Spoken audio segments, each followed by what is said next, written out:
नमस्कार, मी देवयानी गायकवाड. SP9 मराठीमध्ये आपलं स्वागत. पाहुयात आजच्या टॉप 9 न्यूज. केंद्र सरकार सहकार विद्यापीठाची स्थापना करून त्या माध्यमातून बँक, दुग्ध व्यवसाय, कृषी विपणन क्षेत्रासाठी प्रशिक्षित मनुष्यबळ निर्माण करणार असल्याचे केंद्रीय सहकार मंत्री अमित शाह यांनी सांगितले. मुंबई विद्यापीठ आणि सहकार भारती यांच्या संयुक्त विद्यमाने शनिवारी विद्यापीठाच्या फोर्ट येथील कावसजी जहागीर दीक्षांत सभागृहात लक्ष्मणराव इनामदार यांच्या स्मृतीनिमित्त आयोजित व्याख्यानमालेत शाह बोलत होते. केंद्र सरकार सहकार विद्यापीठाची स्थापना करून त्या माध्यमातून बँक, दुग्ध व्यवसाय, कृषी विपणन क्षेत्रासाठी प्रशिक्षित मनुष्यबळ निर्माण करणार असल्याचे केंद्रीय सहकार मंत्री अमित शाह यांनी सांगितले. मुंबई विद्यापीठ आणि सहकार भारती यांच्या संयुक्त विद्यमाने शनिवारी विद्यापीठाच्या फोर्ट येथील कावसजी जहागीर दीक्षांत सभागृहात माननीय लक्ष्मणराव इनामदार यांच्या स्मृतीनिमित्त आयोजित व्याख्यानमालेत मंत्री शाह बोलत होते. या कार्यक्रमास राज्यपाल रमेश बैस, मुख्यमंत्री एकनाथ शिंदे, विधानसभा अध्यक्ष राहुल नार्वेकर, मंत्री दिलीप वळसे पाटील, चंद्रकांत पाटील, मंगलप्रभा लोढा, विद्यापीठाचे कुलगुरू प्राचार्य रवींद्र कुलकर्णी, सहकार भारतीचे अध्यक्ष दीनानाथ ठाकूर, राष्ट्रीय महामंत्री उदय जोशी आदी उपस्थित होते.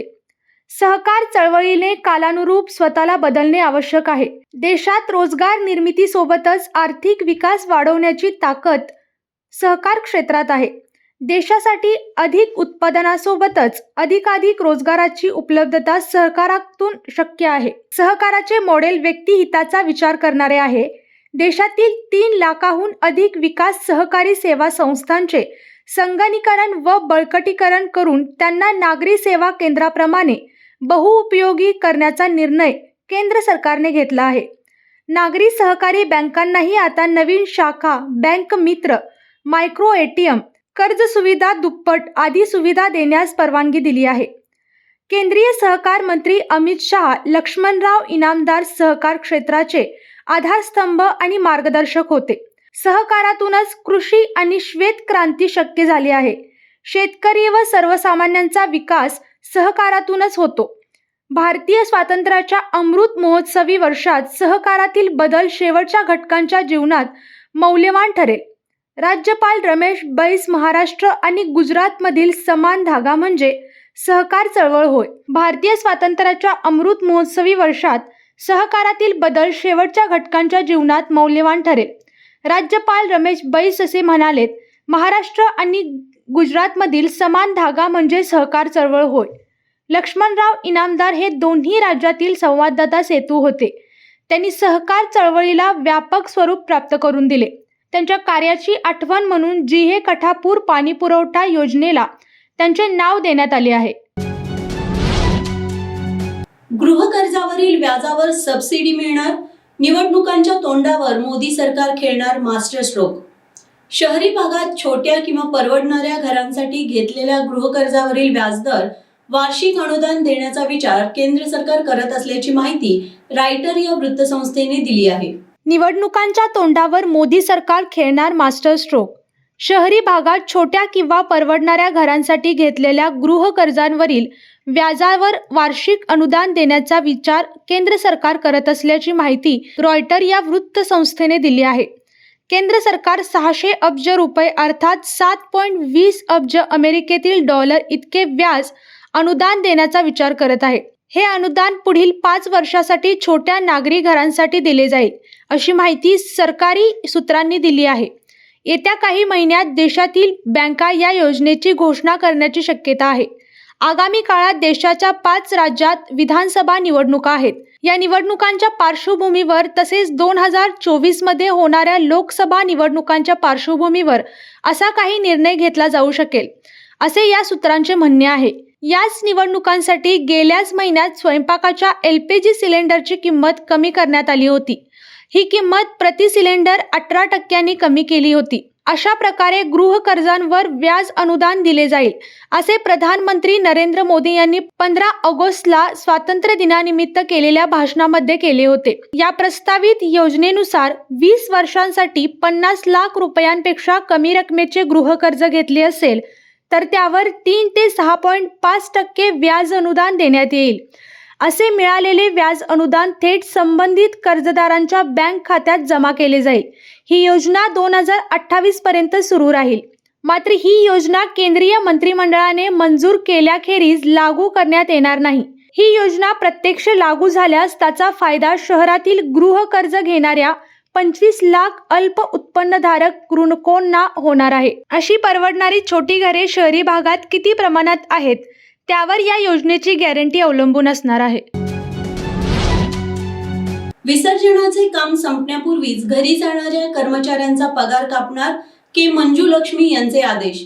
घरगुती गौरी गणपती विसर्जनावेळी नेमलेल्या कर्मचाऱ्यांपैकी जे कर्मचारी अनुपस्थितीत होते त्या सर्व कर्मचाऱ्यांचा 1 दिवसाचा पगार कपात करून त्यांची विभागीय चौकशी करण्याच्या सूचना महापालिका प्रशासक के मंजुलक्ष्मी यांनी सोमवारी दिल्या. विसर्जनाचे काम संपण्यापूर्वीच घरी जाणाऱ्या कर्मचाऱ्यांचा पगार कापणार. मंजुलक्ष्मींचे आदेश. घरगुती गौरी गणपती विसर्जनावेळी नेमलेल्या कर्मचाऱ्यांपैकी जे कर्मचारी अनुपस्थित होते त्या सर्व कर्मचाऱ्यांचा 1 दिवसाचा पगार कपात करून त्यांची विभागीय चौकशी करण्याच्या सक्त सूचना महापालिका प्रशासक मंजुलक्ष्मी यांनी सोमवारी दिल्या. प्रशासकांच्या या सूचनेमुळे घरगुती गौरी गणपती विसर्जनावेळी नियोजित ठिकाणी कामावरून लवकर घरी जाणाऱ्या महापालिकेच्या कर्मचाऱ्यांवर विघ्न आले आहे. प्रशासक मंजुलक्ष्मी यांनी काम संपवल्यापूर्वीच घरी जाणाऱ्या कर्मचाऱ्यांची यादी तयार करून त्यांच्यावर कारवाई करण्याच्या सूचना सोमवारी पालिकेतील बैठकीत दिल्या.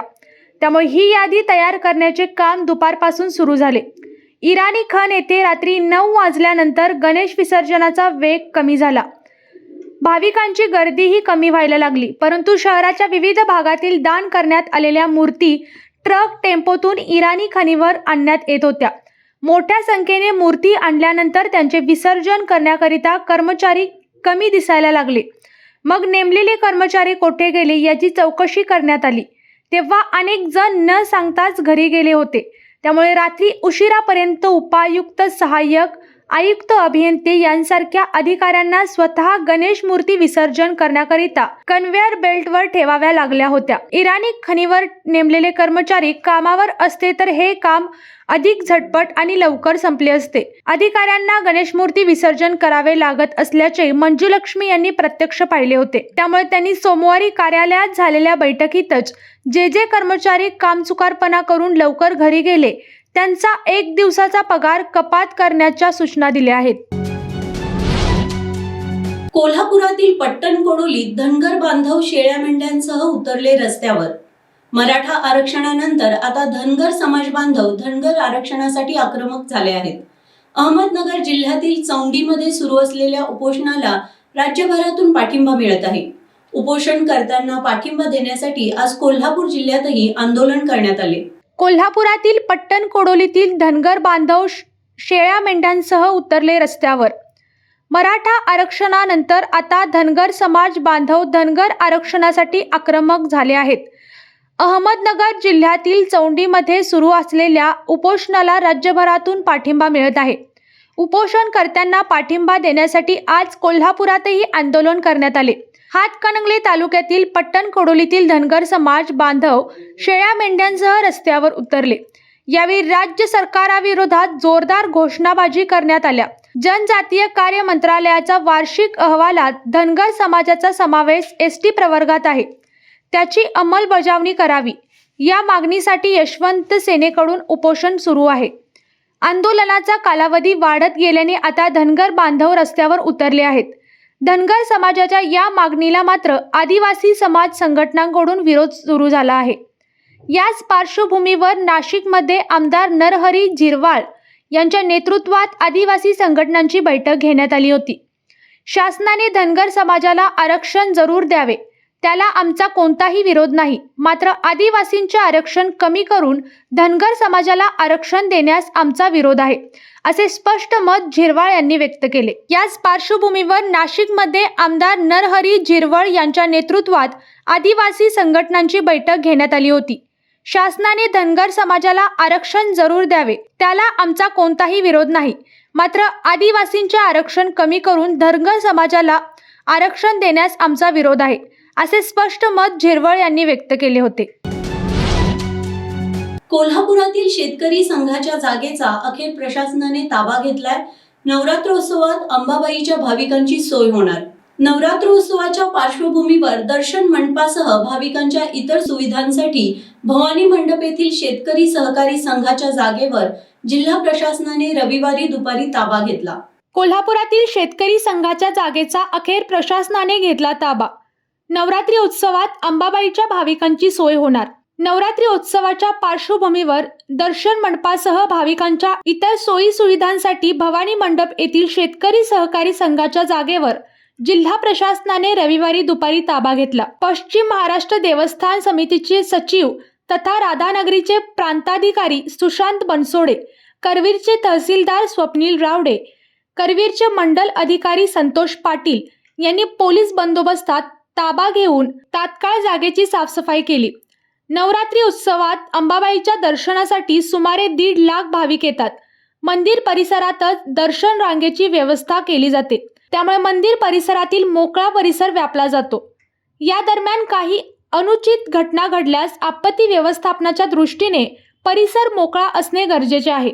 संघाच्या 3 मजल्यावर दर्शन मंडप, स्वच्छतागृह, हिरकणी कक्ष, प्राथमिक उपचार केंद्र, इतर आवश्यक सुविधा भाविकांना द्यायच्या आहेत. यासाठी ही जागा ताब्यात घेण्याचे आदेश जिल्हाधिकारी राहुल रेखावर यांनी शनिवारी दिली आहे. शेतकऱ्याच्या पोरीची गगन भरारी. आशियाई स्पर्धेत नेहानं जिंकलं ऐतिहासिक पदक. आशियाई स्पर्धा 2023 मध्ये तिसऱ्या दिवशी अखेर भारताने पदकाचे खाते उघडले. नेमबाजी आणि तलवारबाजीत पदकाने हुलकावणी दिल्यानंतर सेलिंग या क्रीडा प्रकारात भारताने प्रथमच पदकाची कमाई केली आहे. शेतकऱ्याच्या पोरीची गगन भरारी. आशियाई स्पर्धेत नेहानं जिंकलं ऐतिहासिक पदक. आशियाई स्पर्धा 2023 मध्ये तिसऱ्या दिवशी अखेर भारताचे पदकाचे खाते उघडले. नेमबाजी आणि तलवारबाजीत पदकाने हुलकावणी दिल्यानंतर सेलिंग या क्रीडा प्रकारात भारताने प्रथमच पदकाची कमाई केली. 17 वर्षीय नेहा ठाकूरने रौप्य पदक जिंकले. मध्य प्रदेशामधील अमलजात गावातील नेहा ही शेतकऱ्याची पोरगी आहे. तिने याच वर्षी आशियाई सेलिंग अजिंक्यपदक स्पर्धेत कांस्य पदक जिंकले होते. रश्मी स्माईल ट्रस्ट मुंबई ही सेवाभावी संस्था गेली 4 वर्षे कोल्हापूर जिल्ह्यातील विविध शाळांना आणि गरजू विद्यार्थ्यांना शैक्षणिक साहित्याचे वाटप करत आली आहे. त्यांनी यावर्षी करवीर, कागल, राधानगरी या तालुक्यातील विविध शाळांना जवळपास 10 लाखांचे शैक्षणिक साहित्य उपलब्ध करून दिले. या साहित्य वितरणाचा कार्यक्रम सोमवार दिनांक 25 सप्टेंबर 2023 रोजी विविध शाळांमध्ये संपन्न झाला. रश्मी स्माईल ट्रस्ट मुंबई ही सेवाभावी संस्था गेली 4 वर्षे कोल्हापूर जिल्ह्यातील विविध शाळांना आणि गरजू विद्यार्थ्यांना शैक्षणिक साहित्याचे वाटप करत आलेली आहे. त्यांनी यावर्षी करवीर, कागल, राधानगरी या तालुक्यातील विविध शाळांना जवळपास 10 लाखाचे शैक्षणिक साहित्य उपलब्ध करून दिले आहे. त्यांच्या वितरणाचा कार्यक्रम सोमवारी दिनांक 25 सप्टेंबर 2023 रोजी विविध शाळांमध्ये संपन्न झाला. शैक्षणिक साहित्यांमध्ये संगणक संच, प्रिंटर, वह्या, क्रीडा साहित्य आणि विज्ञान प्रयोगशाळा साहित्य यांचा समावेश होता.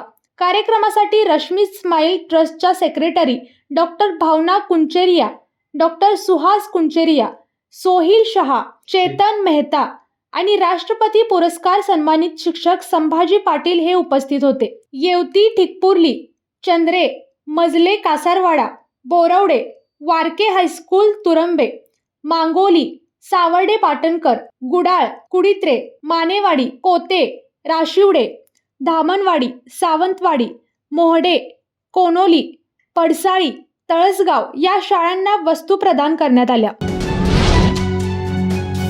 शिरोळच्या शेतकऱ्याची दर्या दिली. शेतमजुरांना सहकुटुंब विमानातून बालाजी दर्शन घडवले. श्रीमंती तर अनेकांकडे असते, पैशांबरोबरच माणसं कमावतो ती खरी मनाची श्रीमंती. अशा श्रीमंत माणुसकीचे दर्शन शेखर पाटील यांनी घडवले. मनाची श्रीमंती असेल तर त्यातून कोणतेही सत्कार्य घडवता येते. सैनिकांचे गाव अशी ओळख असलेल्या सैनिक टाकळी तालुका शिरोळ येथील प्रगतशील शेतकऱ्याने याच दातृत्वाचा दाखला देत आपल्या शेतात राबणाऱ्या शेतमजुरांना विमान रेल्वेचा प्रवास करून तिरुपती बालाजीचे दर्शन घडवले. शिरोळच्या शेतकऱ्याची दर्या दिली. शेतमजुरांना सहकुटुंब विमानातून बालाजी दर्शन घडवले. श्रीमंती तर अनेकांकडे असते, पैशाबरोबरच माणसाला प्रतिष्ठा हवी असते. अशा श्रीमंत माणुसकीचे दर्शन शेखर पाटील यांनी घडवले आहे. मनाची श्रीमंती असेल तर त्यातून कोणतेही सत्कार्य घडवता येते. सैनिकाचे गाव अशी ओळख असलेल्या सैनिक टाकळी तालुका शिरोळ येथील प्रगतशील शेतकऱ्याने याच दातृत्वाचा दाखला देत आपल्या शेतात राबणाऱ्या शेतमजुरांना विमान रेल्वेचा प्रवास करून तिरुपती बालाजीचे दर्शन घडवले आहे. हे अनोखे पर्यटन पाहून श्रमिकांचे चेहरे आनंदाने उजळले गेले. श्रीमंती तर अनेकाकडे असते, पैशाबरोबरच माणूस सन्मान कमवतो, ती खरी मनाची श्रीमंती. अशा श्रीमंत माणुसकीचे दर्शन शेखर पाटील यांनी घडवले आहे. शेतकरी हा जगाचा पोशिंदा. हिरवीगार शेती पिकावी यासाठी त्याचे प्रयत्न असतात. काळ्या मातीतील या प्रयत्नांना खरी साथ मिळते ती अहोरात्र राबणाऱ्या शेतमजुरांचीच. अशा या गरीब शेतमजुरांना आनंदाचे 4 क्षण मिळावेत यासाठी सैनिक टाकळी येथील प्रगतशील शेतकरी शेखर सदाशिव पाटील यांनी एक अनोखा उपक्रम राबवला. आदर्श तरुण मंडळ कोदवडे तालुका पन्हाळा यांच्यामार्फत सांस्कृतिक कार्यक्रम आयोजित करण्यात आला होता. कार्यक्रमाला महिलांचा मोठा प्रतिसाद मिळाला. यावेळी जिम्मा फुगडी, काटवटकणा, घागर नाचवणे, सूप नाचवणे, रांगोळी स्पर्धा असे विविध कार्यक्रम आयोजित केले होते. कार्यक्रमाला उपस्थित अध्यक्ष प्रदीप पाटील, उपाध्यक्ष दशरथ शियेकर, सचिव सतीश पाटील तसेच बाडकर सर, योगेश सावंत यांनी कार्यक्रमाचे मार्गदर्शन केले. कार्यक्रमाला गावातील सर्व युवक, ज्येष्ठ लोक व महिला उपस्थित होत्या. आदर्श तरुण मंडळ कोतवडे तालुका पन्हाळा यांच्या मार्फत सांस्कृतिक कार्यक्रम आयोजित करण्यात आला होता. कार्यक्रमाला महिलांचा मोठा प्रतिसाद मिळाला. यावेळी झिम्मा फुगडी, काटवटकणा, घागर नाचवणे, रांगोळी स्पर्धा असे कार्यक्रम आयोजित केले होते. या कार्यक्रमाला विविध मान्यवरांनी मार्गदर्शन केले. त्यामध्ये अध्यक्ष प्रदीप पाटील, उपाध्यक्ष दशरथ शियेकर, सचिव सतीश पाटील तसेच बाडकर, योगेश सावंत यांची उपस्थिती होती. तसेच गावातील सर्व युवक आणि ज्येष्ठ नागरिक उपस्थित होते. आजच्या टॉप 9 न्यूज इथेच संपल्या.